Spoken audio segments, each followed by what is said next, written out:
Breaking Hassan ಬೆಳ್ಳಂಬೆಳಗ್ಗೆ ರಸ್ತೆಯಲ್ಲಿ ಕಾಡನೆ ಭೀಮಾ ಪ್ರತ್ಯಕ್ಷ. ಒಂದೆಡೆ ರಸ್ತೆಯಲ್ಲಿ ವಾಹನಗಳನ್ನ ನಿಲ್ಲಿಸಿಕೊಂಡು ನಿಂತ ಸವಾರರು, ಮತ್ತೊಂದೆಡೆ ಅರಣ್ಯ ಇಲಾಖೆ ಎಟಿಎಫ್ ಸಿಬ್ಬಂದಿ ಹೈ ಅಲರ್ಟ್. ಹಾಸನ ಜಿಲ್ಲೆ ಸಕಲೇಶಪುರ ತಾಲೂಕಿನ ಕೆರೆಹಳ್ಳಿ ರಸ್ತೆಯಲ್ಲಿ ಘಟನೆ. ಮೈಮೇಲೆ ಮಣ್ಣನ್ನ ಸುರಿದುಕೊಂಡಿರುವ ಭೀಮಾ. ರಸ್ತೆಯಲ್ಲಿ ನಿಧಾನವಾಗಿ ಸಾಗಿದ ಭೀಮಾ. ಧೈರ್ಯದಿಂದ ಕಾಡನೆಯನ್ನು ನೋಡುತ್ತಾ ನಿಂತ ಜನರು.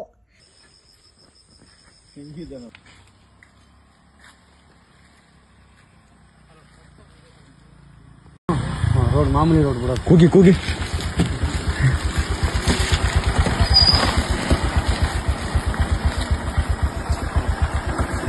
ಭೀಮಾ ಭೀಮಾ